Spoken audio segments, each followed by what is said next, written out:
Hare Krishna Krishna Krishna Hare Hare, Hare Rama Rama Rama Hare Hare, Hare Krishna Krishna Krishna Hare Hare, Hare Rama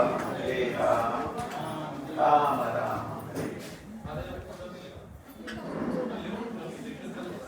Om Ajnanatimirandhasya Jnanam Janashalakaya Chakshurunmilitam Yena Tasmai Shri Gurave Namaha. Shri Chaitanya Manobhishtam Sthapitam Yena Bhutale Swayam Rupa Kadamaryam Dadati Swapadantikam. Namo Vishnu Padaya Krishna Preshthaya Bhutale Shrimate Bhakti Vedanta Swami Niti Namine.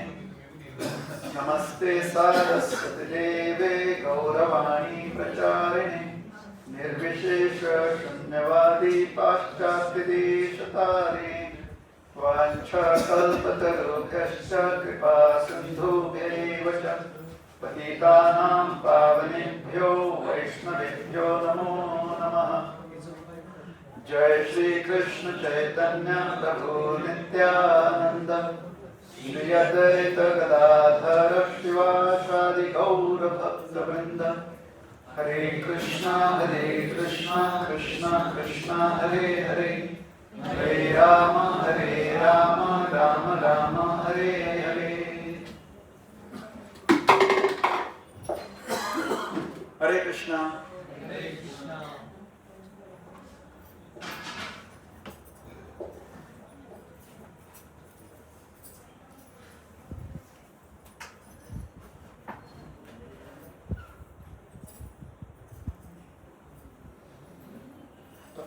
कल हम लोग चर्चा कर रहे थे किस प्रकार से भगवान अवतरित हुए श्रीनिवास के रूप में,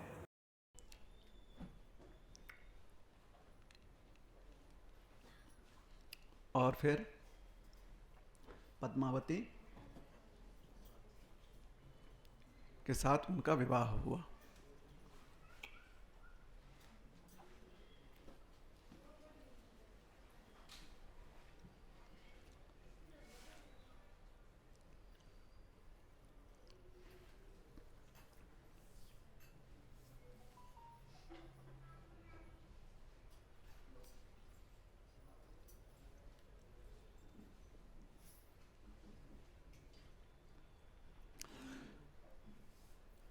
तो उस समय तो भगवान साक्षात जो लीला स्वरूप है नरलीला, तो नर रूप धारण किए हुए थे।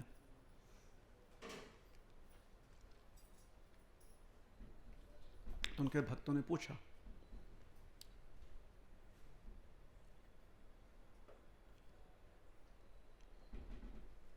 कि आने वाले समय काल में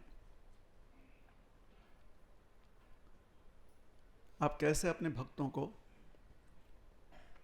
दर्शन दोगे।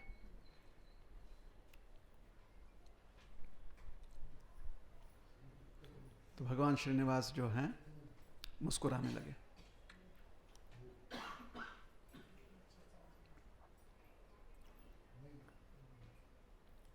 और लोक कल्याण हेतु जब भगवान ने अपनी लीला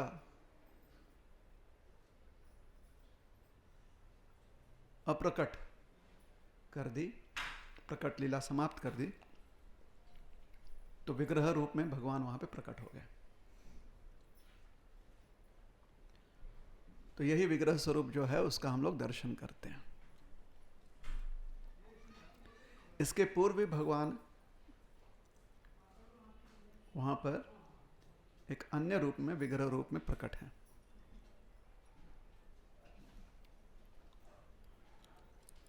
तो नर स्वरूप में भगवान जो हैं महाराज आकाश राज और उनके परिवार के दामाद के रूप में हैं, लेकिन स्वामी पुष्करिणी के बगल में, जो पर स्वामी पुष्करिणी है, उसके बगल में भगवान विग्रह स्वरूप में दर्शन नित्य देते हैं।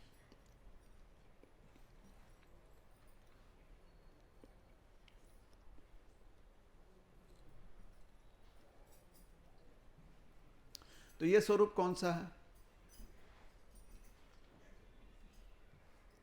स्वामी पुष्करिणी जो है, वहां पर जो स्वरूप है वो कौन सा है? और लगेगा जगह बैठने के लिए, लोगों को बैठने के लिए और लगने वाले हैं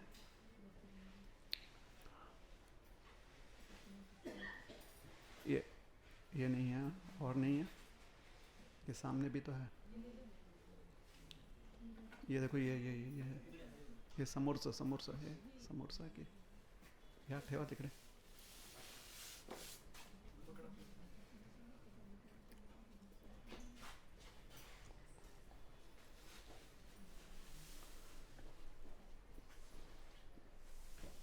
तो मृकंड ऋषि के पुत्र मार्कंडे मुनि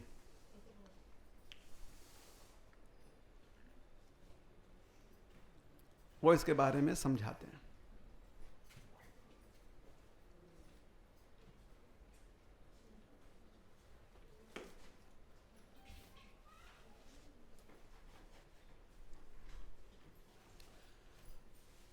मार्कंडे मुनि कहते हैं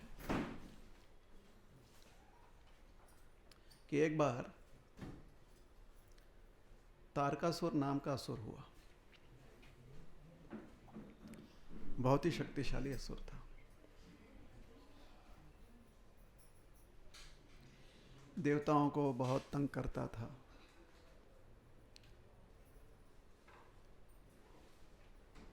और सब जगह जो है वो अपना अत्याचार करते रहता था। किसी कारण से ऐसा प्रतीत हो रहा था कि उसे कोई रोक नहीं पा रहा है। तब देवताओं ने महादेव से आग्रह किया कि उनकी संतान जो है उन्हें सेनापति के रूप में मिले, ताकि तारकासुर का अंत हो सके।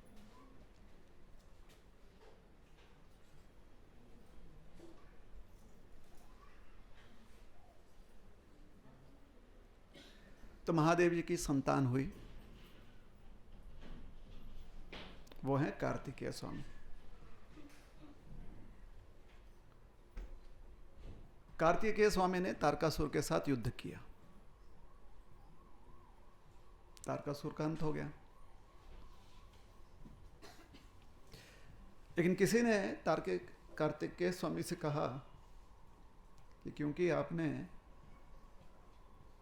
तारका, भले ही वो असुर है,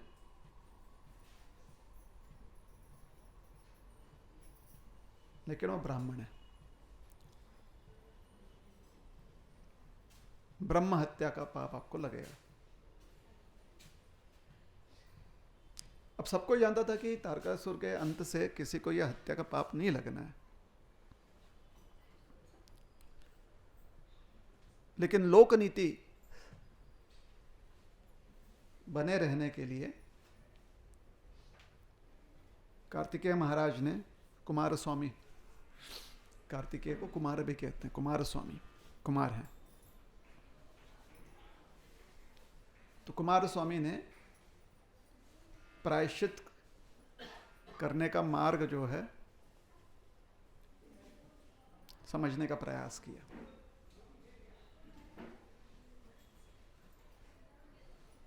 तो अपने पिता महादेव जी के पास गए, मैया भी हैं वहां पर, पार्वती मैया। तो पिताजी ने कहा कि आप शेषाचल जाओ और वहां पे जाके तपस्या करो, तिरुमला शेषाचल, वहां पे जाके तपस्या करो।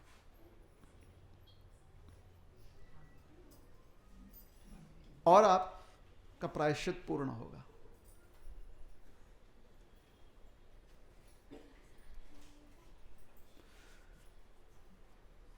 तो कुमार स्वामी ने आकर तपश्चर्या की और जब कुमार स्वामी तपस्या करने के लिए आए शेषाचलम, शेषाचल के सीमा से बाहर ही थे अभी, जो शेषाचलम की का सीमा क्षेत्र है, अभी प्रविष्ट हो ही रहे थे कि जैसे वो प्रविष्ट हुए तो उनके साथ ब्रह्म हत्या का जो भी पाप था वो साथ नहीं जा पाया, वहीं पर छूट गया। लेकिन फिर भी कुमार स्वामी ने जाके तपश्चर्या की। जब सारे ऋषि मुनियों को पता चला कि कुमार स्वामी तपश्चर्या कर रहे हैं तो वो सब भी तपस्या करने आ गए। बहुत ऋषि मुनि तपस्या करने आए और सब तपस्या कर रहे हैं स्वामी पुष्करिणी। स्वामी पुष्करिणी सबको याद है? स्वामी पुष्करिणी किसको किसको याद नहीं है? हाथ ऊपर कीजिए। शाबाश। किसको किसको याद है? हाथ ऊपर कीजिए। हाँ, ये हमारी बेटी द्रविड़ देश की है, बचपन से। अरे आप लोग जाकर दर्शन करके आए थे ना, सबके सब दर्शन किए। वो जो कुंड है जहां पर बालाजी भगवान का आपने दर्शन किया, फिर लड्डू लिया, लड्डू लेकर बाहर निकले और वहां पर कुंड देखा, उसी का नाम स्वामी पुष्करिणी है। पुष्करिणी समझ में? बहुत सारे पुष्पों से, जो दिव्य पुष्पों से जो सुशोभित है, सिर्फ पुष्प नहीं, पुष्प का जो गंध है, जो सुगंध है, जो उसका माधुर्य है, उससे वो सुशोभित है। इनको, इस तालाब को, कुंड को स्वामी पुष्करिणी यहां पर कहा जाता है। ये जब क्रीडागिरी क्षेत्र को वैकुंठ से यहां पर लाया जा रहा था, क्रीडाचल, किसने मंगाया था वैकुंठ से? वराहदेव ने। 3 दिन में आप कथा सब भूल रहे हैं। याद है आपको वराहदेव? वराहदेव को भूमि देवी ने कहा कि आप यहीं पर रह जाइए, वराह क्षेत्र दे दिया। तो वराहदेव ने किसको फोन करके बोला कि भाई वहां से क्रीडाचल लेकर आ जाओ, जो मेरा क्रीड़ा क्षेत्र है। गरुड़ जी को बोला कि नहीं बोला? गरुड़ जी लेकर आए, फिर गरुड़ जी से कहा यहीं पर रुक जाओ, तो गरुड़ जी को रुकना पड़ा। हाँ या नहीं? याद आ रहा है? नहीं याद आ रहा है? याद आ गया?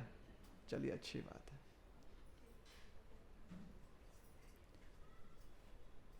कितना सुंदर जीवन है। कुछ याद मत रखो,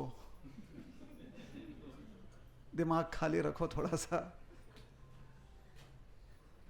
बाकी चीजों में फिर मन लग सकता है कि नहीं? ये कथा हमने सुनाई है नहीं सुनाई है? क्रीडाचल की कथा सुनाई कि नहीं सुनाई? क्रीडागिरी की? हाँ, किसको, कौन नहीं बोल रहा है? किसको याद नहीं है? हाथ ऊपर कीजिए। याद नहीं है? तुम कथा पे थे नहीं बेटा उस दिन।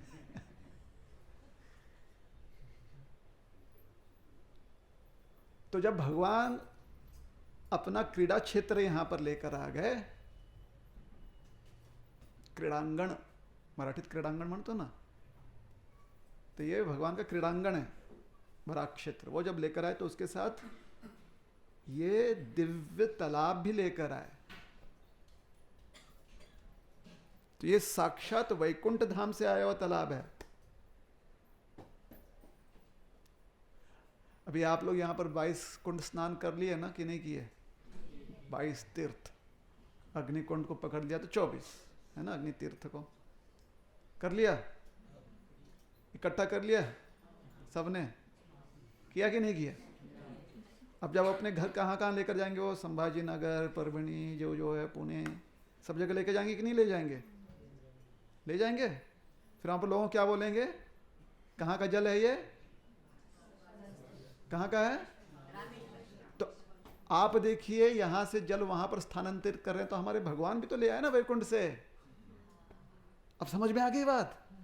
अभी तक बात समझ में नहीं आ रही थी। भगवान का पानी का कंटेनर बहुत बड़ा है, गरुड़ जी उतना बड़ा कंटेनर में लेकर आ गए, फिर ऊपर से ऐसे ढक्कन निकाला और वहां पर स्थापित कर दिया कंटेनर। स्वामी पुष्करिणी, ठीक है। तो वहां पर सब तपस्या कर रहे थे। कौन कौन तपस्या कर रहे हैं? कार्तिकेय महाराज, कार्तिकेय स्वामी कर रहे हैं, और ऋषि मुनि सब आ गए ना। सब क्यों आए? क्योंकि सबको व्हाट्सएप मैसेज चला गया कि अरे कुमार स्वामी तपस्या कर रहे हैं तो निश्चित रूप से भगवान दर्शन देंगे। तो सबने कहा हम भी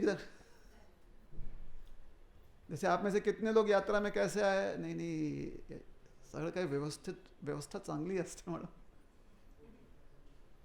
कितने लोग ये सोच कर आए चांगलं असतं, चांगलं है ना। 70% नए लोग आए ना हमारे यात्रा में। आपने यात्रा के बारे में सुना, फिर उनमें से कुछ लोग, 70% में से कुछ लोगों ने चर्चा की कसं असतं, सुविधा कसं है, किया होगा ना। परिवार में से एक व्यक्ति ने किया होगा, बाकी लोगों को मनाया होगा। तो जब आपको लगा कि हाँ दर्शन वर्शन हो जाएगा अच्छे से, व्यवस्था ठीक होगी, तो एकदम निश्चिंत मन से यहाँ पर आए नहीं है। तो वैसे सारे ऋषि मुनि एकदम निश्चिंत हो गए। कुमार स्वामी तपस्या कर रहे हैं, भगवान दर्शन देंगे, चलो हम भी। हाँ या नहीं? बिल्कुल बात सही है, सही है ना। अभी और एक उदाहरण देते हैं।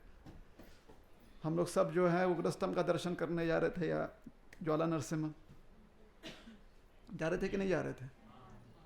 यहाँ पर कितने लोग हैं? जो भी 4-5 लोग हैं। जमल का प्रभु जी हमारा बोलने वाले कितने लोग हैं जो रास्ते में मुझे मिले थे। मैंने कहा बिल्कुल हो जाएगा, इतना ही दूर है, हो जाएगा हो जाएगा, ज़्यादा नहीं है, इतना तो आप आ ही गए हो। ओ देखो सामने भगवान है। सुना आपने ये हमसे? सुना कि नहीं सुना? फिर हमने तो खाली बोला है, आपका विश्वास बढ़ गया कि नहीं बढ़ गया? वैसे भी तो आप चलने ही वाले हो, आधे रास्ते आ गए तो कोई भी बोलता है कि ठीक है यहाँ आधा मरा तो पूरा ही मर जाते हैं। हाँ या नहीं? यहाँ तक हालत खराब हो गई है, थोड़ा जब इतना कर ही ले तो पूरा कर लेते हैं, जहाँ तक भी जा सकते, एक दर्शन तो कर लें। तो ज्वाला नरसिम्हा का दर्शन कर लिया, उसका बोले उसके ऊपर नहीं जाएंगे तो रुक गए कुछ लोग। लेकिन ऐसा कोई भी था जिसने एक भी दर्शन प्राप्त नहीं किया, आधे रास्ते से ही आ गए? कोई है यहाँ पर? नहीं। तो वो जो श्रद्धा है कि ठीक है ये लोग जाते हैं तो हम भी जा सकते हैं। फिर आपने कुछ और यात्रियों को देखा, चले गए आप ऊपर। तो ऋषि मुनि बहुत समय से प्रयास कर रहे थे कि भगवान का दर्शन हो, लेकिन जब उन्हें समझ में आया कि अब कार्तिकेय स्वामी तपस्या कर रहे हैं,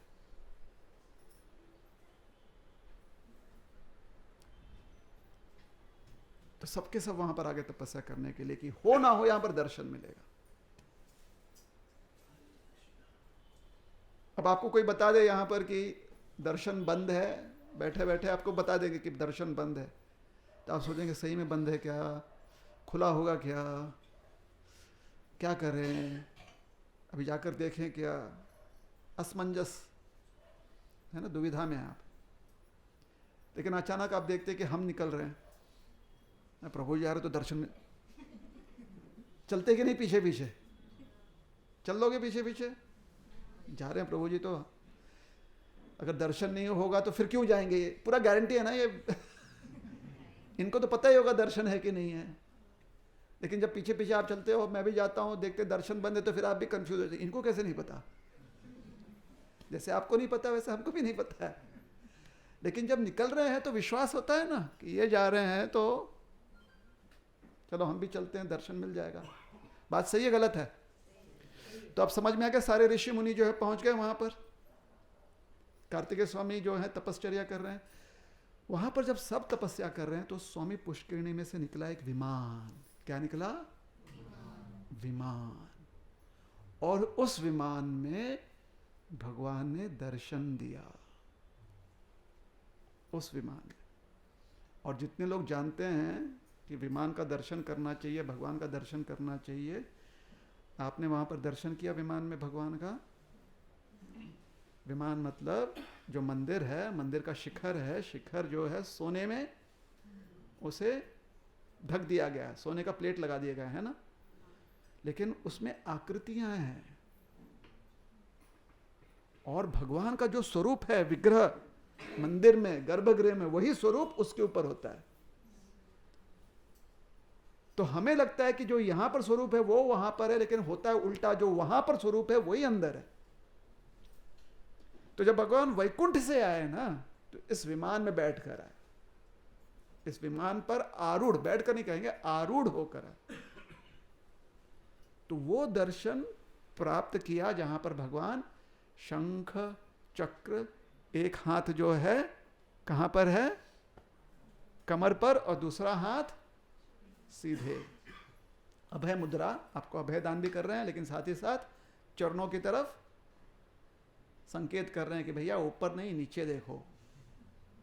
जो इसका आश्रय लेगा वो भव सागर से पार हो जाएगा। आपको हो गया और इस सागर तो बहुत बड़ा है, तो भगवान कहते हैं मेरा दूसरा हाथ देखो कहां पर है, कमर पर है, इसके ऊपर भाव सागर का पानी नहीं आएगा, नहीं डूबोगे, इसके नीचे ही रहने वाला है। सारी तकलीफें जो हैं इसके नीचे समाप्त हो जाएंगी, इसके ऊपर मैं आने ही नहीं दूंगा। तो ये सुंदर स्वरूप और उसका संकेत,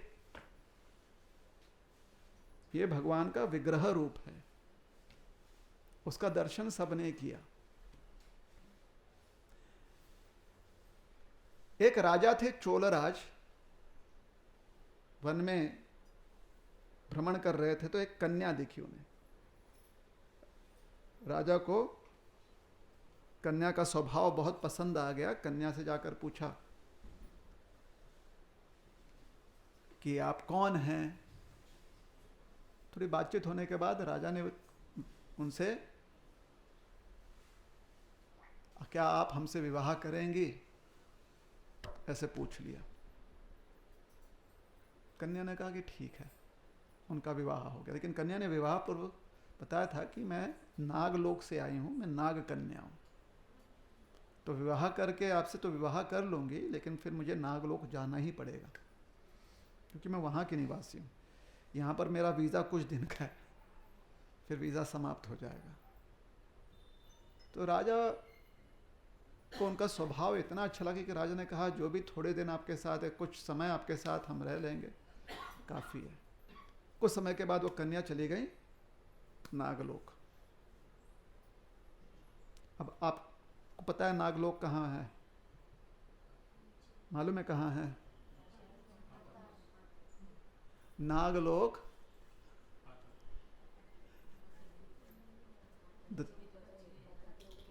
तिरुमला तिरुपति का जो महात्म्य ग्रंथ है उसके अंदर उसका उल्लेख हुआ है। तो विचार करने की जरूरत नहीं कि नीचे के ऊपर है, उतना विचार मत कीजिए। आप में से कभी कोई विचार करता है क्या? अहमदाबाद किधर है? मुंबई के ऊपर, छत्रपति संभाजी नगर के ऊपर है कि नीचे है? कहाँ पर अहमदाबाद बताइए, ऊपर है कि नीचे है?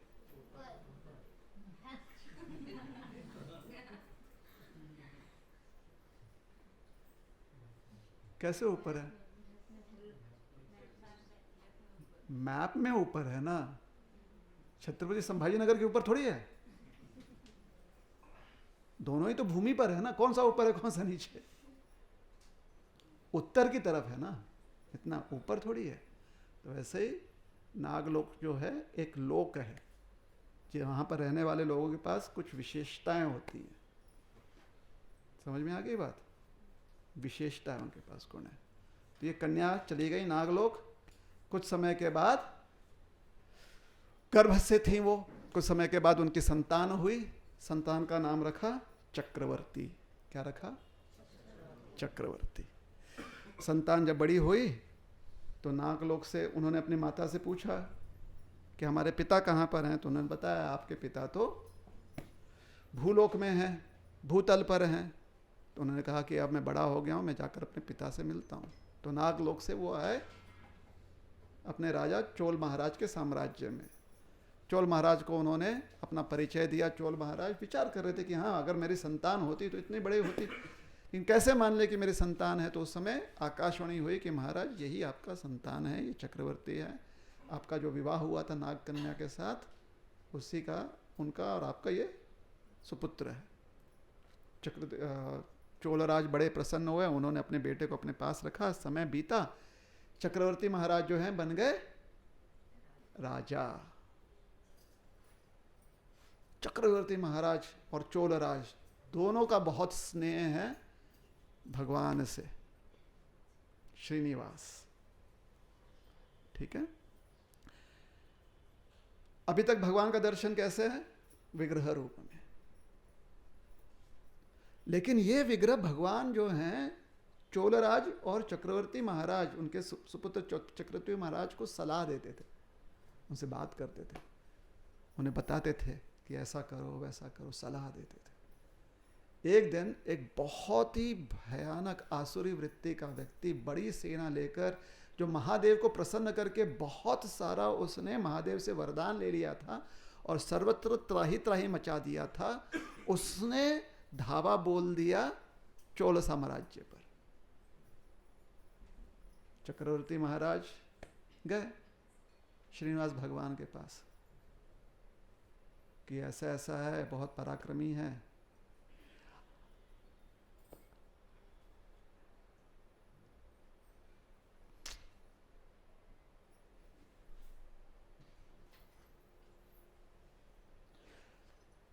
कोई गाना गा सकता है कोई बॉलीवुड का?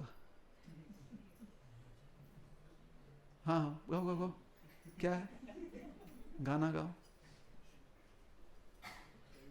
अच्छा कुछ तो बोल बताओ, मुझे याद आ जाए तो मैं ही गाता हूँ। कोई बताए? हिंदी सिनेमा का कोई गाना है?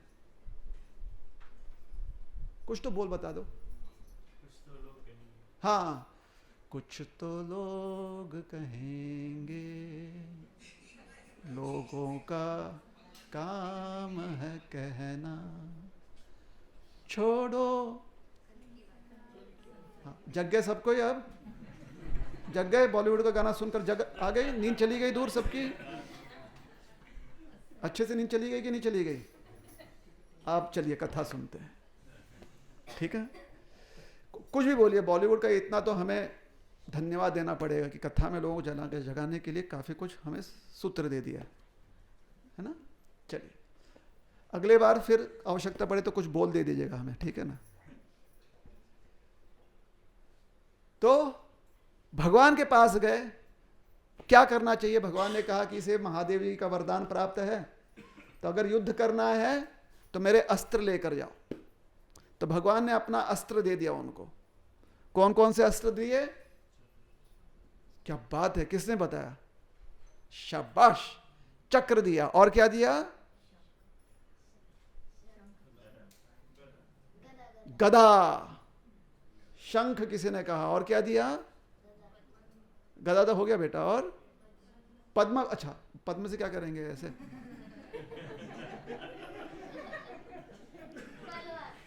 अस्त्र नहीं है, पद्म जो है अस्त्र नहीं है, ठीक है। तलवार, और क्या? धनुष, और क्या? बस हो गया। तो पांचजन्य शंख दिया, सुदर्शन चक्र दिया, नंदक तलवार दी। नाम बता रहे हैं, ध्यान में रखिए। कौमुदकी गदा दे दी, और धनुष कौन सा? क्या बात है, वाह। शारंग, जिसको कोदंड भी कहा जाता है। रामचंद्र जी अब उठाते हैं तो कहते हैं कोदंड, लेकिन भगवान नारायण जो है शारंग रखते हैं। क्या है? शारंग धनुष। शारंग, नंदक, कौमुदकी, सुदर्शन और पांचजन्य सब भगवान ने दे दिया। बोला सब ले जाओ और इसका प्रयोग करना। तो उसका प्रयोग करना ही पड़ा चक्रवर्ती महाराज को, और सिंहाद नाम के उस असुर को उन्होंने मुक्त कर दिया, मृत्यु दंड दे दिया। वो उसका अंत हो गया। उसकी जितनी भी आसुरी सेना थी सब भाग गई या नष्ट हो गई। किसकी सेना नष्ट हो गई? हाँ, अपने पड़ोसी को बताइए। बोलिए, सब सब अपने पड़ोसी का नाम बताएंगे। बाईं तरफ के पड़ोसी को बोलिए जो बैठा हुआ है, दाईं तरफ के पड़ोसी को बोलिए। हंसना नहीं है, इतना फोटो थोड़ी खींचने वाले आपका स्माइलिंग पिक्चर। बोलिए, जगाने के लिए बोल रहे हैं, आप भी जगे वो भी जगे, इसलिए। बता दिया सबने? सिंहात बता दिया? ठीक है, उसका अंत हो गया। चक्रवर्ती महाराज पहुंचे भगवान के पास, कहा भगवान अंत हो गया, ये आपके अस्त्र। भगवान ने कहा तुम मेरे इतने अच्छे मित्र हो, तुम अपने पास ही रखो, आगे भी काम आएगा। तो भगवान ने अपने अस्त्र उनको दे दिए। अस्त्रों ने कहा प्रभु हमारा त्याग कर दिया। भगवान ने कहा ना, तुम्हारा त्याग कैसे? जब भी मुझे आवश्यकता होगी, देखिए भगवान है, जब भी मुझे आवश्यकता होगी मैं आपको बुला लूंगा, लेकिन तब तक आप इनकी रक्षा करो। इतना प्रेम था चक्रवर्ती पर। तो अस्त्र भगवान ने दे दिया। अब जब भी भगवान का कोई दर्शन करने आता, भगवान के चक्र और शंख गायब। कई वर्षों तक भगवान दर्शन दे रहे थे तो उनके हस्त में शंख और चक्र ठीक से दिखाई नहीं पड़ता था। फिर धीरे धीरे लोगों के मन में अलग अलग धारणा आ गई कि ये कौन सा विष्णु मूर्ति है, विष्णु भगवान का विग्रह है जहां पर शंख चक्र नहीं है। किसी को लगा ये कहीं महादेव तो नहीं है, किसी को लगा ये देवी माँ तो नहीं है, किसी को लगा ये कार्तिकेय स्वामी तो नहीं है। हर कोई जो है अपने हिसाब से बोल रहा है। भगवान चुपचाप सबकी बात सुन रहे, कुछ नहीं बोल रहे। फिर आए महान संत रामानुजाचार्य। रामानुजाचार्य प्रमुख बहुत बड़े श्रेष्ठ आचार्य हैं, वैष्णव आचार्य। वो आए, उन्होंने देखा कि इस प्रकार का विवाद है, तो उन्होंने बहुत समझाने का प्रयास किया कि शास्त्र ऐसे कह रहे हैं, लेकिन लोग बोल रहे कि नहीं, हमारे पास भी बहुत सारे प्रमाण हैं कि ऐसा है वैसा है। तो अंत में वो उन्होंने कहा कि एक ही रास्ता बच गया है, जिनके जिनके जो जो अस्त्र हैं, जिनको आप मानते हो सारे अस्त्र ले आओ। तो कोई जो है महादेव की डमरू ले आया, त्रिशूल ले आया, कोई कार्तिकेय स्वामी का वेल ले आया, कोई देवी के पाश ले आया, कोई जो है कुछ और ले आया, और भगवान का शंख चक्र भी लाया गया और वो सब रख दिया गया सबके सामने। रात में पाट जब बंद किया गया, कहा गया कि रात में पाट बंद कर देते हैं, सामने विग्रह के ये सब रख देंगे। सवेरे आकर देखते हैं कि भगवान कोई निर्णायक दृष्टिकोण हमें देते हैं कि नहीं देते हैं, कुछ निर्णय हमें देते हैं कि नहीं देते हैं। दूसरे दिन जब पाट खुला तो बाकी अस्त्र सब गायब हो गए थे, शंख चक्र भगवान ने हाथ में धारण कर लिया था। और तब से सिद्ध हो गया, रामानुजाचार्य जी के इस हस्तक्षेप से या योगदान से सिद्ध हो गया कि ये साक्षात भगवान श्रीमन नारायण है। तो रामानुजाचार्य जी को के प्रति वैष्णव हमेशा बहुत कृतज्ञ रहते हैं कि भगवान का शंख चक्र जो वापस ले आया वो है हमारे रामानुजाचार्य जी। लेकिन रामानुजाचार्य जी बड़े ही एक अलग असमंजस तक समस्या में थे जब वो तिरुमला तिरुपति आए। रामानुजाचार्य जी का जो स्थान था 70 वर्ष तक उस श्रीरंगम में रहे। जा रहे हैं हम श्रीरंगम दर्शन करने, है ना। 70 वर्ष तक वो श्रीरंगम में रहे। उनकी कुल आयु थी 150 वर्ष, गलत बोल दिया, 120 वर्ष। तो वहां पर उनको किसी ने समाचार दिया कि श्रीनिवास भगवान ऊपर तिरुमला में हैं, वहां पर सेवा के लिए अगर आप किसी को भेज देंगे तो थोड़ी आसानी हो जाएगी। तो भगवान ने, रामानुजाचार्य ने पूछा अपने शिष्यों से कौन जाना चाहता है। तो अनंताचार्य जी अपने पत्नी के साथ उन्होंने कहा कि हम जाकर सेवा करेंगे। घना जंगल, कोई व्यवस्था नहीं, लेकिन रामानुजाचार्य जी की इच्छा थी, भगवान की सेवा का अवसर था, दोनों वहां से निकल आए। कई वर्षों बाद जब रामानुजाचार्य जी तिरुपति आए और तिरुमला जाना है, तिरुपति नीचे का गांव, तिरुमला पर्वत श्रृंखला। समझ में आ रहा है सबको भेद? क्या भेद है?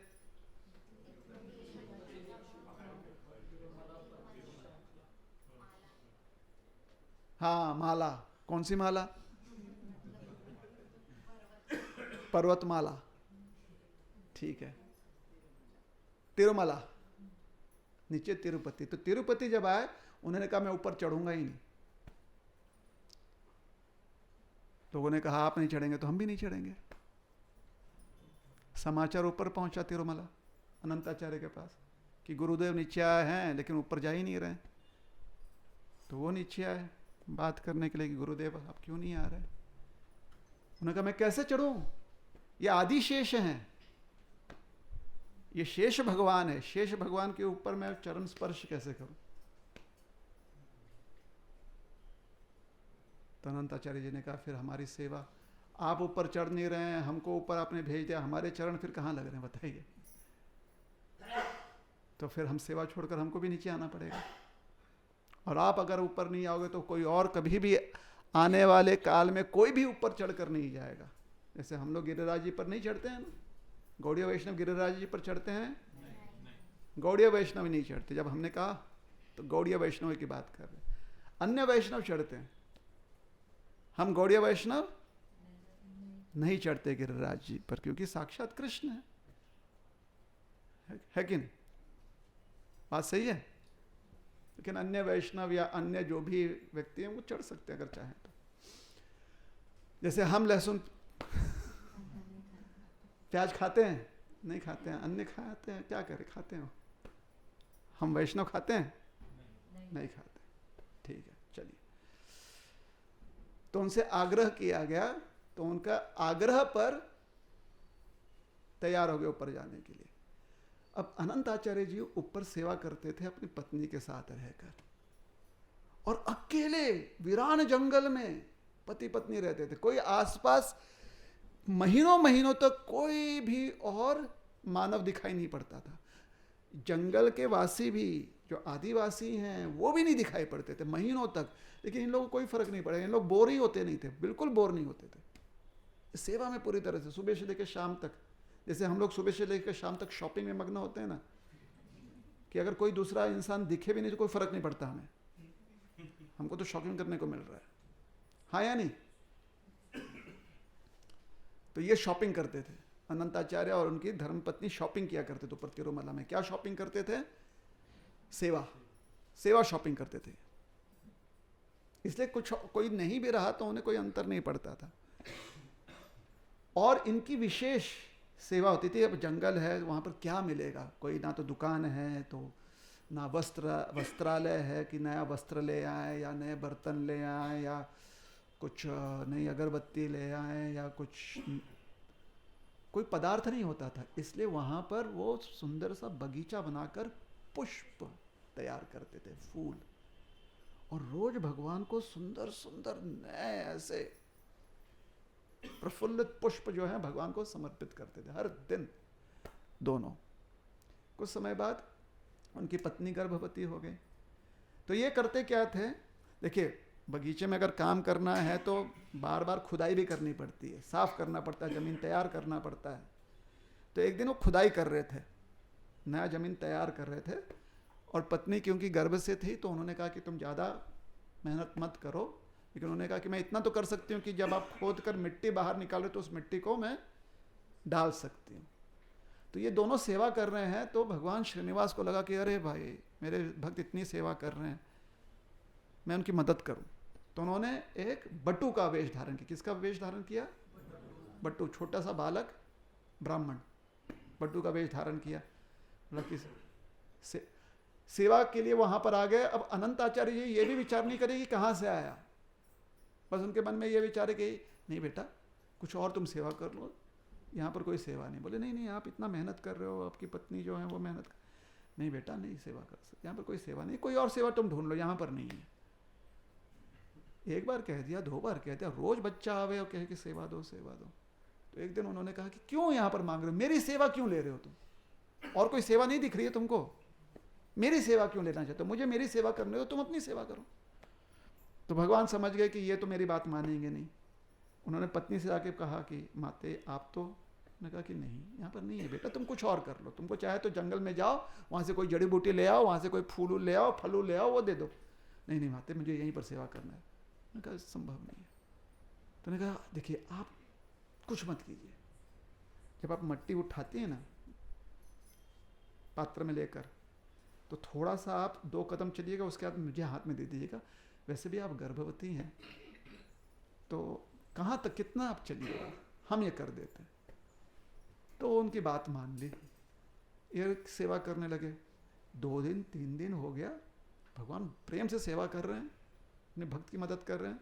तो श्रीनिवास जी ने सोचा मेरी पत्नी इतनी फटाफट मिट्टी डाल के कैसे आ रही है, कि भगवान धड़ करके भागते थे, धड़ करके वापस आते थे कि अगला मैं ले जाऊं, अगला लोड। तो उनको शंका, उन्होंने फिर ऐसे झांक कर देखे क्या हो रहा है। उन्होंने देखा अरे वही बच्चा। अब वो बिल्कुल मतलब उनसे रहा नहीं गया, ये मेरे पीठ पीछे ऐसा काम कर रहा है। हाथ में उनके पहले से शूल है, शूल पता है मिट्टी खोदने का शूल होता है, शूल सबको शूल मालूम है, फावड़ा नहीं, सब्बल, हाँ सबको सब्बल कड़ा समझ में आ रहा है। मतलब लोहे का डंडा, एक तरफ उसको धार है, हाथ में पकड़ कर ऐसे खोदते हैं ना वो। तो हाथ में शूल लेकर धोती ऊपर उठाकर भागने लगे, भागने ठहर ठहर। तो उसे कितना कहा, वो डर गए, भगवान डर कर भगवान भागने लगे। लेकिन भगवान भागकर जाएंगे कहां पर, उनको खाली मंदिर पता है, जंगल का रास्ता नहीं पता है। भगवान हमारे, लेकिन मंदिर के रास्ते में, रास्ता जहां पर पड़ता है वहीं से तो ये अनंताचार्य आ रहे हैं। रुक जा रुक जा। तो भगवान गोल ऐसे घुमाए उनको बगीचे में, और ये थोड़े से वृद्ध हो गए थे। दौड़ते दौड़ते थोड़ा उनका क्या हुआ, पैर फिसल गया, फिसला दें।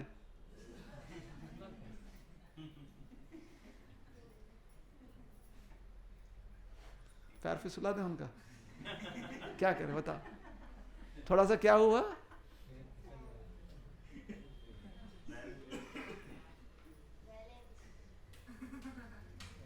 बैलेंस थोड़ा सा डगमगा गया।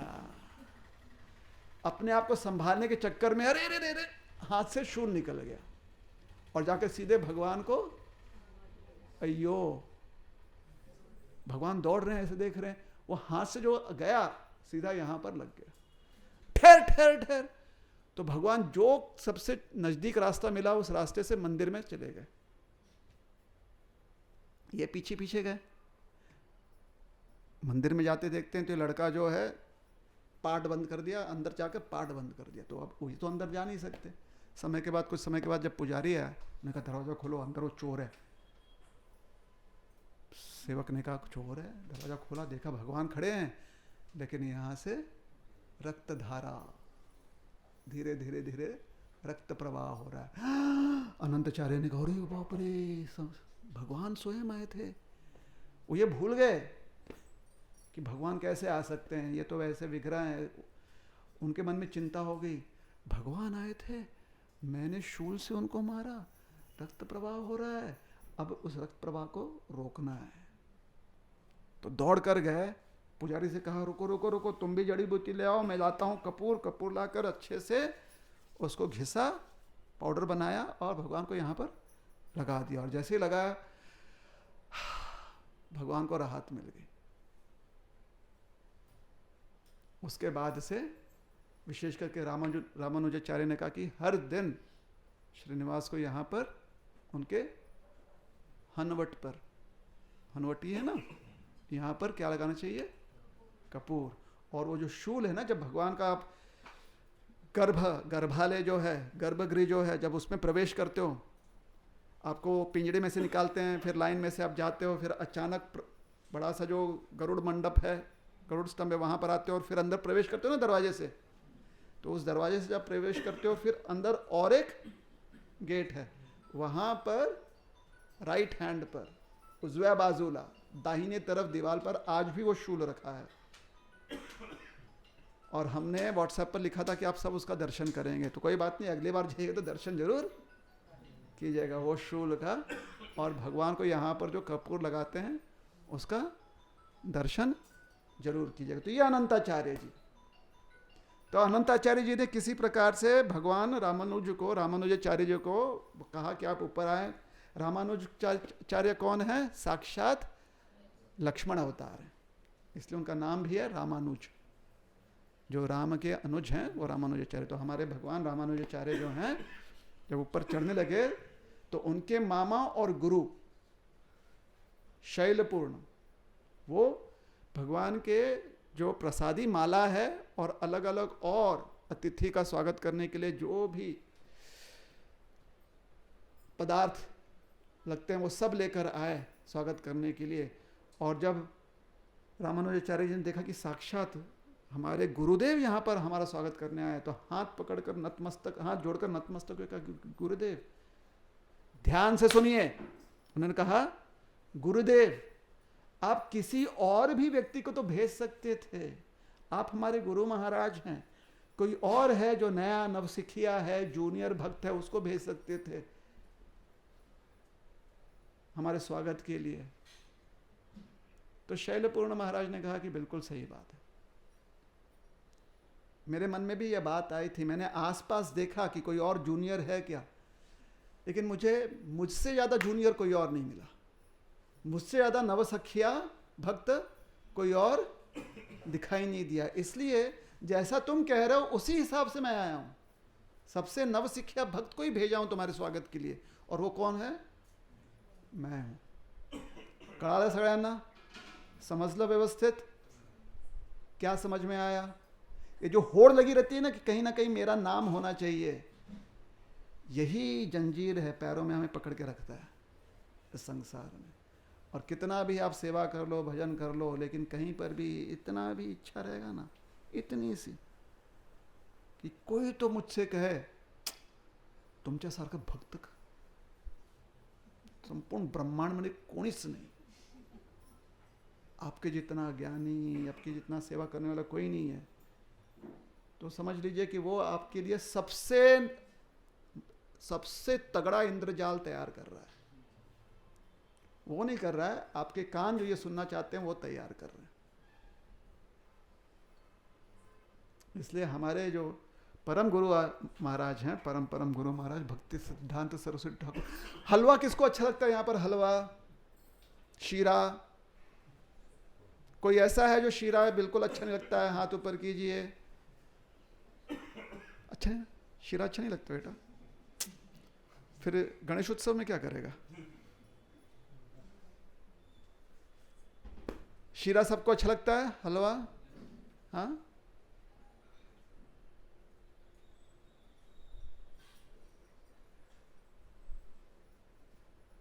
सुअर को हलवा दे दिया जाए तो सुअर क्या खाएगा? हलवा खाएगा या विष्ठा खाएगा?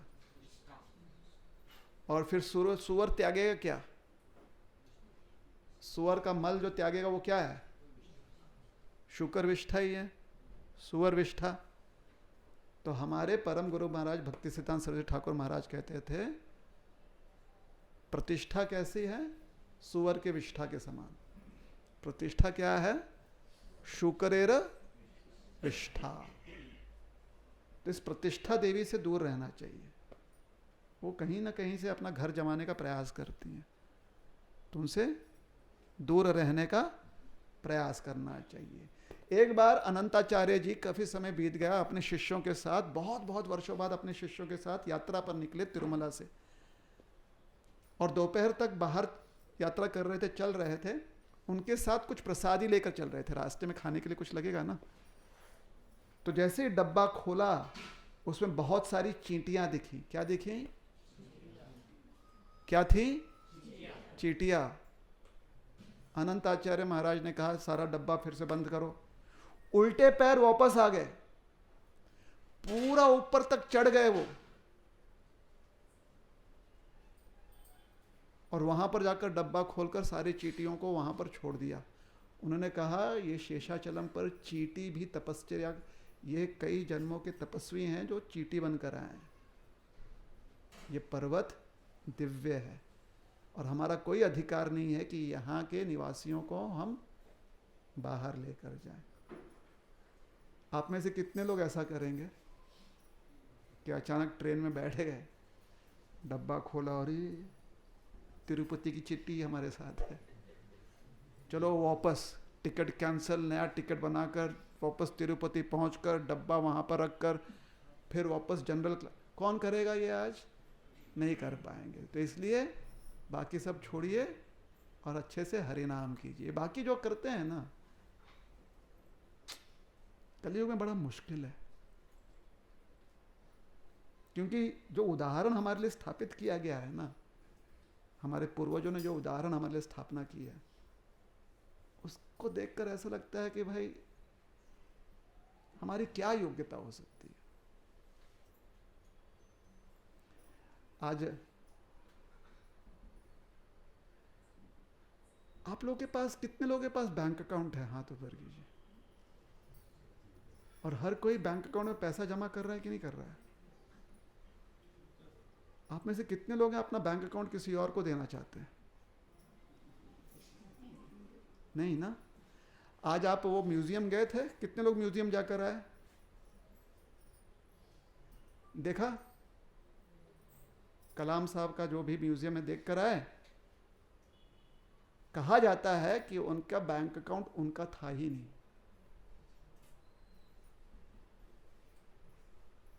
इसे कहते हैं योगी, तपस्वी।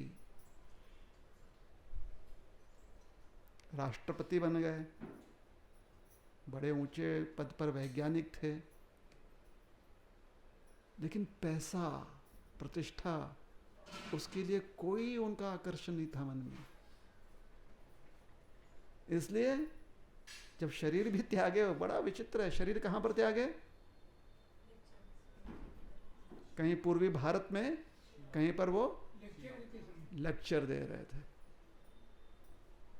और कोई भी तकलीफ, मतलब ऐसा नहीं कि चिल्ला अरे मैं मर गया मर गया मर गया, शांति से। ये वही व्यक्ति कर सकता है जिसने अपने इंद्रियों को संयमित कर लिया। इसका यह मतलब नहीं है कि अगर कोई तकलीफ बताते हुए शरीर त्याग दे तो कोई गलत है, वो अर्थ नहीं है। जिस व्यक्ति ने अपने इंद्रियों पर इतना संयम ला लिया है कि अगर वो अपनी यात्रा आधा छोड़कर वापस लौटकर चींटियों को वापस लौटा रहा है, ये विचार नहीं करे कि मेरा समय जो है जाएगा, उसकी आस्था कितनी होगी विचार कीजिए ना, किस स्तर की आस्था है। तो ये भक्तों की आस्था होती है। ये आस्था रखिए। इस यात्रा से अगर कुछ सीखना है तो ऐसी आस्था रखिए। आस्था का मतलब नहीं है कि हर चीज आप अच्छे से करते हो, वो तो है, सिर्फ उतना ही मतलब नहीं है। आस्था का अर्थ यह भी होता है कि ऐसे सद्गुण जो हैं उससे भी अपने चरित्र को सुशोभित करना चाहिए। उसमें से विशेष है विनम्रता। विनम्रता का अर्थ ये नहीं होता है कि हम दूसरों से अपने आप को कम समझते हैं। विनम्रता का अर्थ होता है कि दूसरों की श्रेष्ठता को हम देख पाते हैं। अन्य व्यक्ति की श्रेष्ठता देखना, समझना और उससे भ्रमित नहीं होना, और वो कितने श्रेष्ठ हैं, किस दिन मैं भी इतना श्रेष्ठ हो जाऊं, ये भ्रम है। सोना चांदी को देखकर भ्रमित नहीं होता और चांदी सोने को देखकर भ्रमित नहीं होता। इसे सोना सोना है और चांदी चांदी है, हीरा हीरा है और मोती मोती है। लेकिन आप में से हर कोई खाली हीरा ही बनना चाहता है, कोई मोती नहीं बनना चाहता। यहां पर कोई है जो कहता है मोती जैसा बनो, सबको क्या कहेंगे? हीरे जैसा बनो।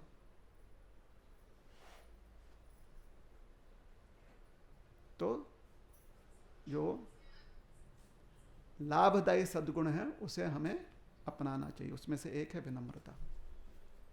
बहुत हेल्पफुल है, उससे बहुत लाभ मिलता है। तो ये हो गई कुछ बातें भगवान श्रीनिवास से संबंधित।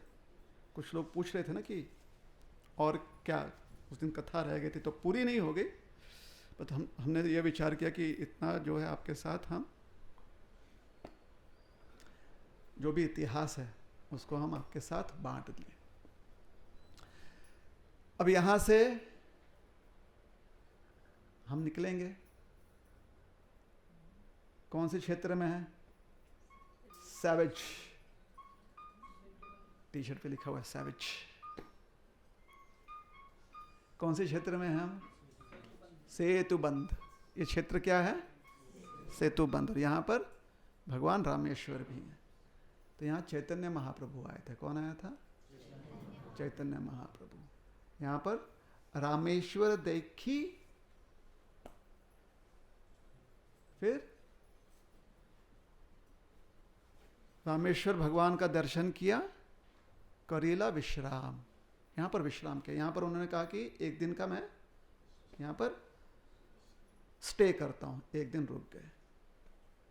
तो जब एक दिन रुके तो ब्राह्मण सभाएं, एक ब्राह्मण सभा वहां पर चल रही थी, वहां पर वो गए और ब्राह्मण सभा में उन्होंने श्रवण किया कूर्म पुराण। क्या श्रवण किया? कूर्म पुराण।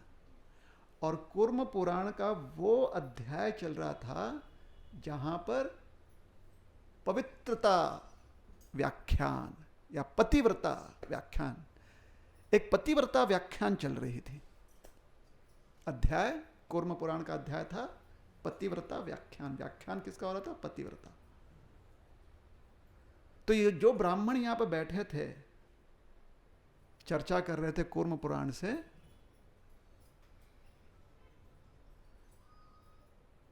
कि जब प्रभु रामचंद्र जी पंचवटी में थे तो उन्हें थोड़ा आभास हो गया कि आगे क्या हो सकता है। आभास हुआ। कभी कभी लोगों को लगता है कि भगवान ने सारी रचना कर दी, कि भगवान ने ही रावण को प्रेरणा दी, रावण ने यहाँ। आभास हुआ कि ये हो सकता है। अगर रावण चाहता तो कह सकता सॉरी प्रभु, ये जो स्क्रिप्ट में लिखा है वो मैं नहीं कर, मुझे दूसरा रोल दो। रावण चाहता तो कह सकता था, भगवान कहते थे ठीक है ले लो, कोई समस्या नहीं है। लेकिन रावण की ऐसी इच्छा हुई ही नहीं। जैसे कभी कभी हम जो है ना, एक बार हम वृंदावन में थे हमारे कुछ सहयोगियों के साथ, जो गुरु बंधु थे उनके साथ। तो अच्छा हमें वहां पर यह दिखा, अमरूद, पेरू ठेले पे।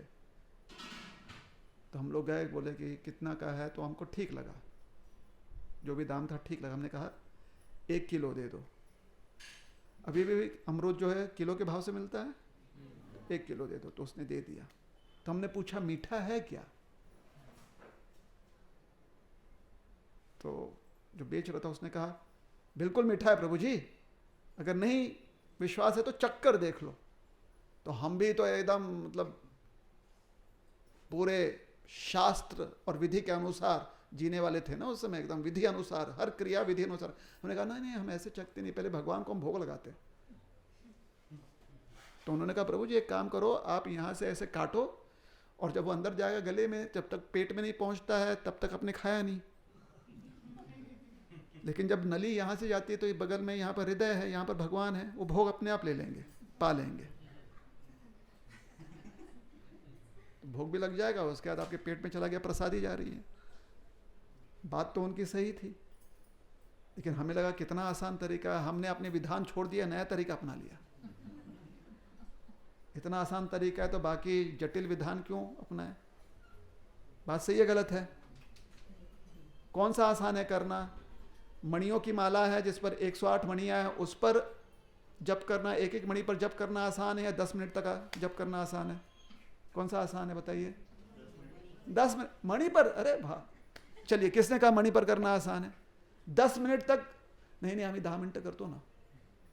कितना करते हैं? 10 मिनट।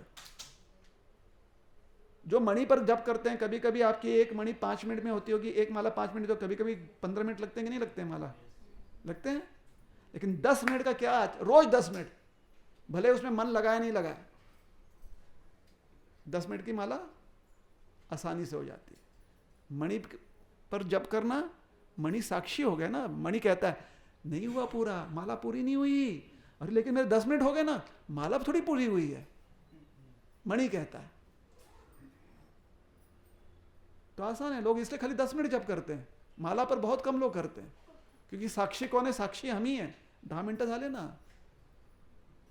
10 मिनट हो गया ना।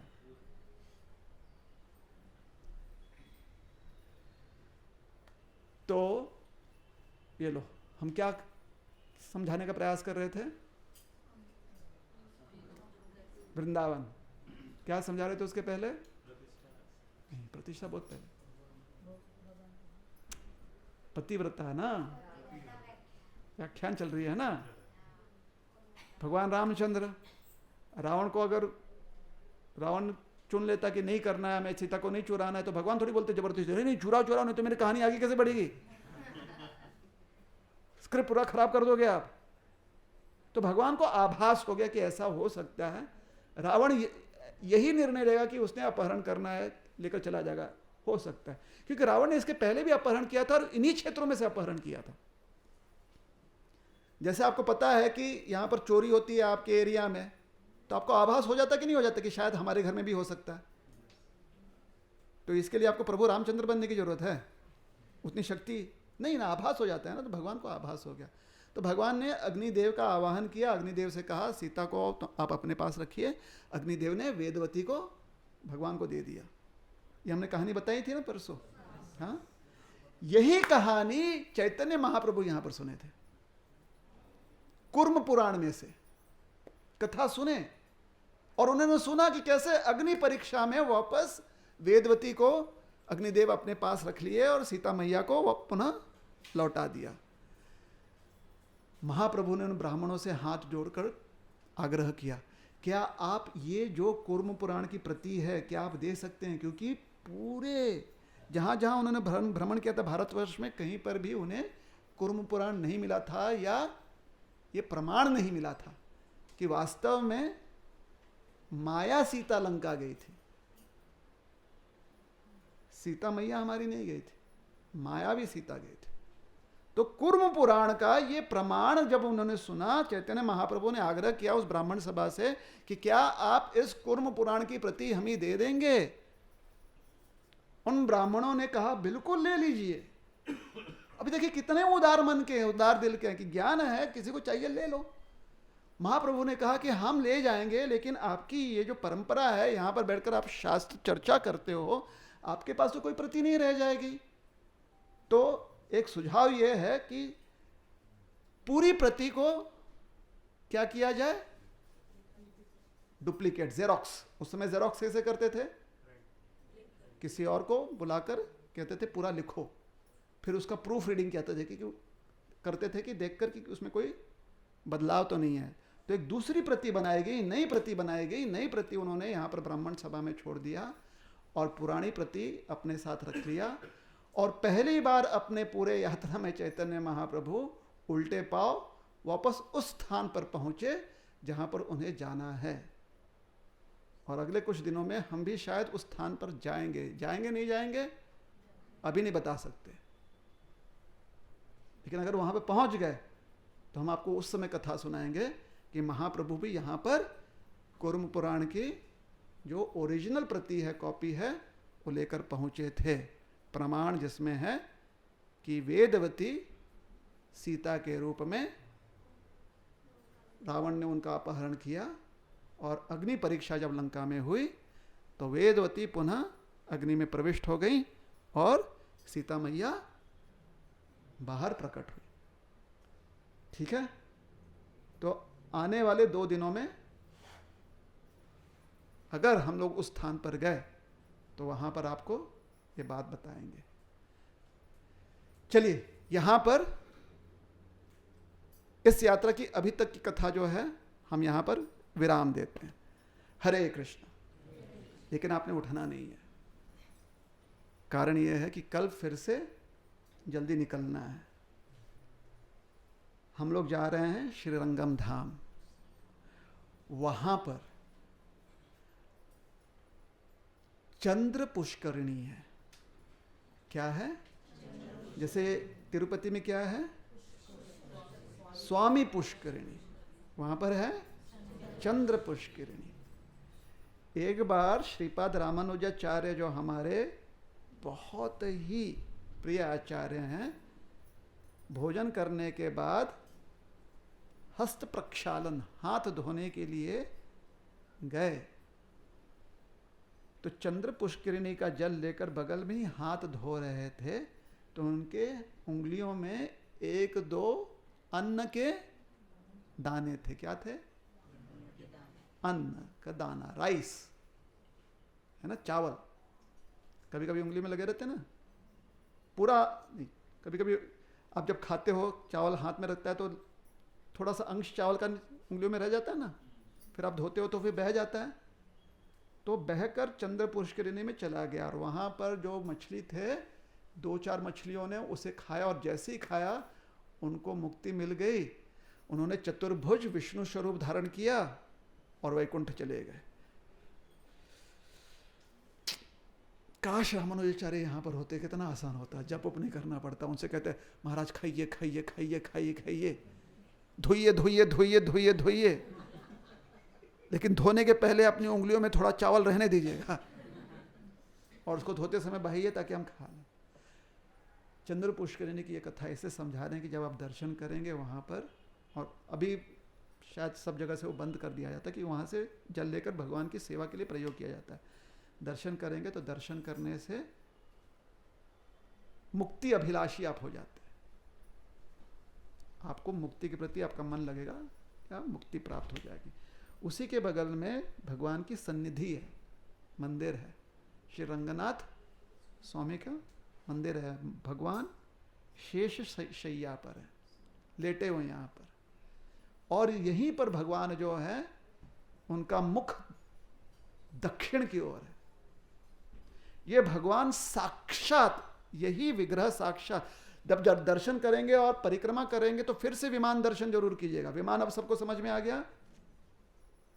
कितने लोगों ने श्रीनिवास भगवान के विमान का दर्शन किया? हाथ ऊपर कीजिए।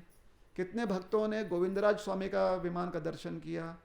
तो विमान के दर्शन में आपने देखा कि ऊपर जो है, जहां पर भी सोने का ये लगाया गया है शिखर, वहां पर एक जो है दिशा में आपको काले रंग का, गोविंदराज में काला, गोविंदराज में किसने किसने देखा? काला था कि सिल्वर था? गोविंदराज में किसने किसने दर्शन किया? सिल्वर था?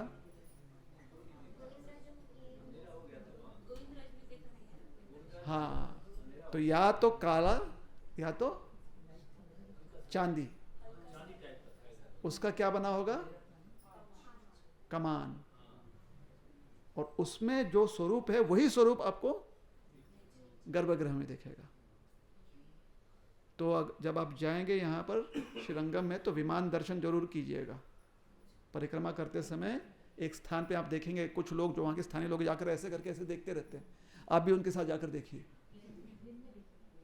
हाँ, दिखाई देगा। तो विमान दर्शन भगवान का कीजिएगा। वो जो दर्शन है वहां पर आप देखेंगे भगवान शेष शैया पर, शेष पर लेटे हुए हैं। उनका एक हाथ सर के नीचे है और दूसरा हाथ सीधे है पैरों की ओर। लक्ष्मी देवी भी वहां पर हैं, ब्रह्मा जी भी वहां पर हैं। जैसे गोविंदराज में भी आपने देखा ब्रह्मा जी होंगे, देखा कि नहीं देखा? कुछ गंधर्व भी हैं, नारद मुनि भी हैं। ये सब जो हैं पीछे दीवार पर या भगवान के चरणों के पास आपको दिखाई दे जाएंगे। तो ये दर्शन जरूर कीजिएगा, क्योंकि कथा कहने का पता नहीं समय कब मिलेगा। तो आपको बता रहे हैं कि दर्शन क्या करना है। वहाँ 7 प्रकर हैं, मतलब 7 बड़े बड़े दीवाल हैं या प्रांगण है 7, एक के अंदर एक के अंदर एक के अंदर एक के अंदर एक। तो सबसे बाहर वाले और बड़े बड़े ऐसे दरवाजे हैं जिसको गोपुरम कहते हैं। जिस दरवाजे से आप भीतर जाएंगे वो राज गोपुरम है, सबसे बड़ा गोपुरम। उसके अंदर प्रविष्ट होंगे तो अपना अहंकार बाहर छोड़ दीजिएगा। फिर दूसरे वाले में प्रविष्ट होंगे तो अपनी मन बुद्धि को बाहर छोड़ दीजिएगा। तीसरे वाले में प्रविष्ट होंगे तो आकाश तत्व को बाहर छोड़ दीजिएगा। एक एक तत्व को छोड़ते छोड़ते फिर भीतर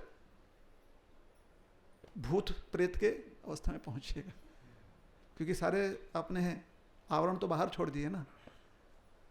तो ये 7 प्रकार हैं। कहा जाता है कि ये 7 चक्र हैं या फिर 7 जो हमारे स्थूल और सूक्ष्म शरीर बनाने वाले तत्व हैं वो हैं। तो इन सबको बाहर छोड़कर जब हम भीतर जाते हैं तब भगवान का दर्शन हम कर पाएंगे। सुदर्शन जी महाराज का दर्शन शायद 4थे में है या 5वें प्रकर में है। वहाँ पर सुदर्शन जी महाराज का दर्शन कीजिएगा। परिक्रमा जरूर कीजिएगा। परिक्रमा के लिए वहाँ पर भीतर से ही परिक्रमा होता है, बाहर से भी कर सकते हैं। रंगनाथ स्वामी, भगवान का नाम वहाँ पर है रंगनाथ स्वामी। रंगनाथ स्वामी का दर्शन परिक्रमा बाहर से होती है, लेकिन चक्र तलवार जो हैं, जो हमारे सुदर्शन चक्र जी हैं, उनका भीतर से कर सकते हो। जहाँ तक हमें हमारा स्मरण है, जब भीतर से आप करोगे तो एक बार ऊपर से भगवान के पीछे जब पहुंचोगे तो ऊपर देखकर दर्शन जरूर करना। तो शायद पीछे में नरसिंह देव का आपको दर्शन मिल जाएगा। तो पीछे नरसिंह देव है, सामने सुदर्शन चक्र जी है। सुदर्शन चक्र जी काल चक्र का वहां पर स्वरूप धारण किए हुए। उनका दर्शन करने से काल चक्र से व्यक्ति और काल सर्प योग से व्यक्ति मुक्त हो जाता है। उनका दर्शन करना है, ठीक है।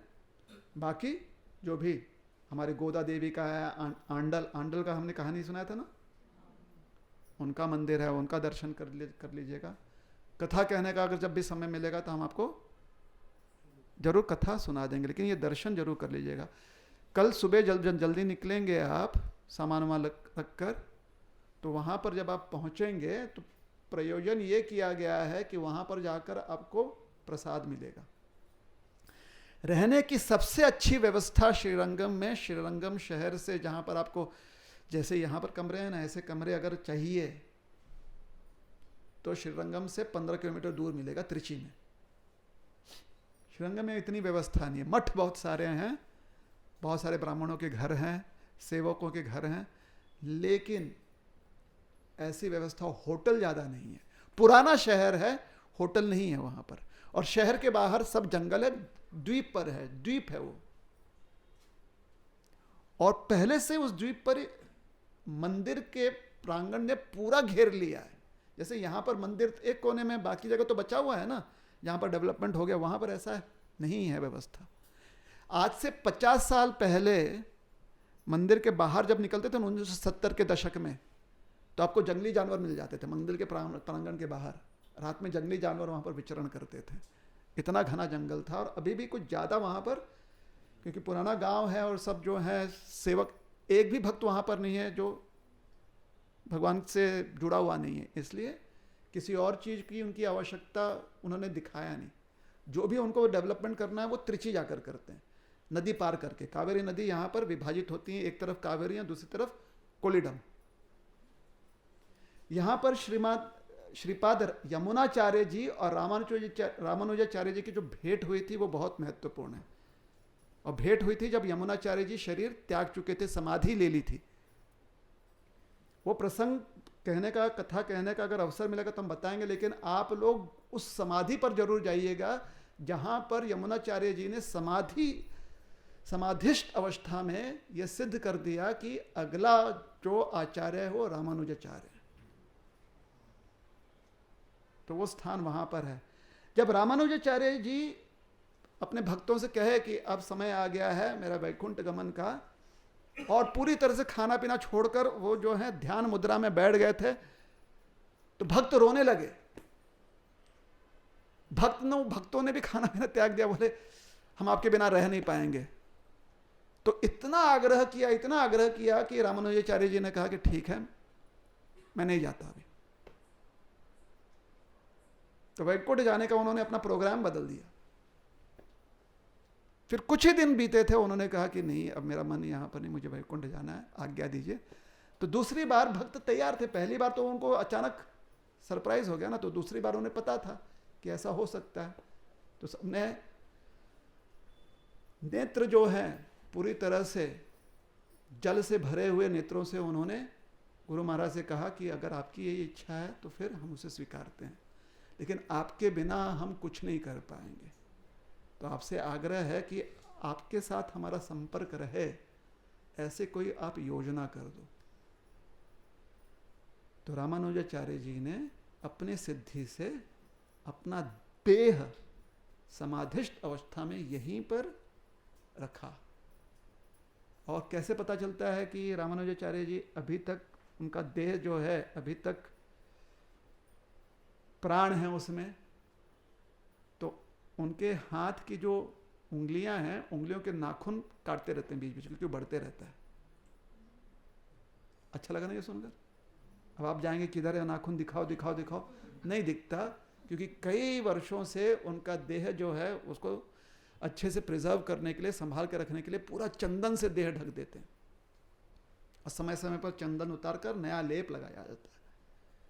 तो ये जो एक सजीव समाधि मूर्ति रामानुजाचार्य जी की है, उसका भी दर्शन आपने करना है श्रीरंगा में। वो साक्षात वहां पर हैं, लेकिन वो सिर्फ उनका सजीव देह है, जो अभी तक प्राण संचारण हो रहा है उसमें, संचारण हो रहा है उसमें, लेकिन रामानुजाचार्य जी वहां पर होकर भी नहीं है, वो वैकुंठ में, वैकुंठ चले गए भगवान नारायण की सेवा में। ठीक है, तो ये सजीव देह समाधि देह है। तो ये दर्शन हो गया। उसके बाद और क्या दर्शन, हाँ, जब आप पहुंचेगा कल तो सुबह सुबह निकलना है, और जैसा हमने कहा कि श्रीरंगम में व्यवस्था यात्रियों के लिए ऐसा नहीं, व्यवस्था हुई है कि आप तपस्या कीजिए, आइए वहां पर किसी गोपुरम के नीचे सो जाइए। बहुत लोग ऐसा करते हैं, गोपुरम के नीचे सो जाइए या किसी दीवार के बगल में सो जाइए, सुबह उठकर जो है जंगल में आप अपना प्रक्षालन कर लीजिए, त्याग दीजिए, त्याग करने के बाद आप कावेरी में या कोलिडम में स्नान करके आ जाइए दर्शन करने के लिए और फिर निकल जाइए। ऐसी व्यवस्था सालों साल चल रही है यहाँ पर। तो जो थोड़े बहुत व्यवस्था है मठ उठ की, उसमें प्रयोजन किया गया है।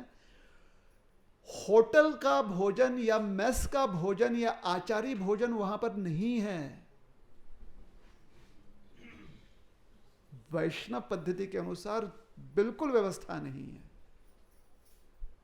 लेकिन मंदिर का दिन भर वहां पर अन्न, जो भी प्रसाद है, प्रसादालय दिन भर चलता है, सिवाय कुछ समय बीच में, दोपहर में थोड़े समय तक वो बंद रहता है। तो अब आपको अपने प्रयास से जाकर प्रसादालय के लाइन में रुकना है। जैसे यहां पर आप आ जाते हैं यात्रा में, आप अपने समय से आते हो, कुछ लोग 8 बजे तो 8 बजे आ जाते हैं, कुछ बोलते हैं ना ठेवतील आमच्यासाठी प्रसाद, आपण शॉपिंग करूया, कुछ लोग ऐसे करते हैं। वहां पर ऐसा नहीं हो पाएगा। बात समझ में आ गई? और अगर आपको लगता है कि ठीक है मंदिर का प्रसाद नहीं खाएंगे, बाहर कुछ खाएंगे, तो फिर वो वैष्णव भोजन नहीं हो सकता, वो वैष्णव भोजन नहीं मिलेगा आपको। या तो ब्राह्मणों के घर में वैष्णव भोजन मिलेगा या मंदिर के प्रसादालय में। तो सुबह भी आपने प्रसाद दोपहर में भी वहीं पर लेना है और शाम को भी वहीं पर लेना। और लेने की प्रक्रिया क्या है? जाकर प्रसादालय के लाइन में खड़े रहना है अपने अपने हिसाब से। अगर प्रसादालय 1 बजे बंद होता है दोपहर में, तो आपको लाइन में कम से कम 11:30 बजे लगना चाहिए, क्योंकि आपके पहले 1 या 2 पंक्ति के में बैठने वाले के हिसाब से लोग खड़े होंगे, और एक पंक्ति अगर बैठेगे तो 15-20 मिनट लगेगा उनको प्रसाद ग्रहण करके बाहर निकलने में। तो खाली श्रीरंगम में 1 दिन की आपकी क्या व्यवस्था है प्रसाद की? सबको ये बात समझ में आ रही है ठीक से? ठीक से मतलब विस्तार से समझ में आ गया ना क्या करना है? हम ये नहीं चाहते कि आपको बता दे कि मंदिर प्रसाद लेना है, आप वहां पर चले जाएं और बोले कि हम तो गए थे लेकिन वो बंद हो गया। या कभी कभी ऐसा होता है कि हम बोल देते कि प्रसादालय जो है 12 बजे बंद हो जाएगा, आप पहुंचते हो 11:15 बजे, कि प्रसादालय 12 बजे बंद होगा ना, 11:15 ले जाओ, तो पर अपन शॉपिंग करो। लेकिन आपके पहले भी बहुत लोग खड़े हैं प्रसाद लेने के लिए, तो आप अगर 11:15 बजे पहुंचेंगे तो शायद आपके पहले 1 या 2 पंक्ति में बैठने की संख्या वाले लोग वहां पर खड़े होंगे।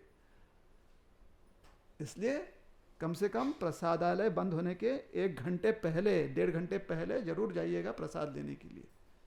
सब करेंगे ये कल?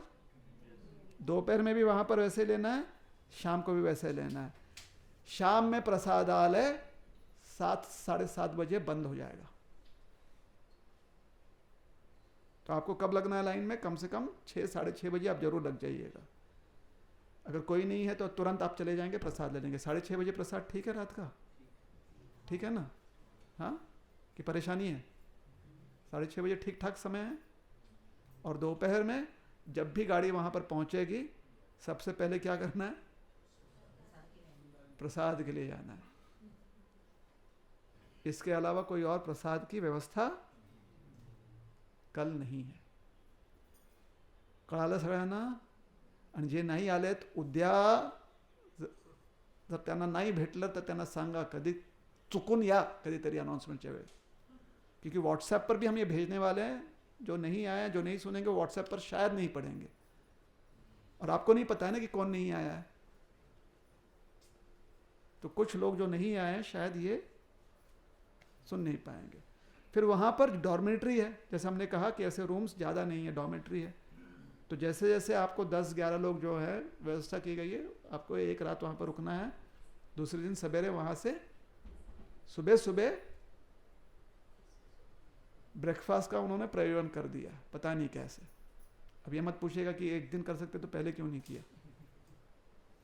तो आपने ब्रेकफास्ट लेना है, क्योंकि मदुरई में जाकर खाली आपको लंच मिलेगा, और मदुरई में भी कथा करने का समय मिलेगा कि नहीं मिलेगा गारंटी नहीं है।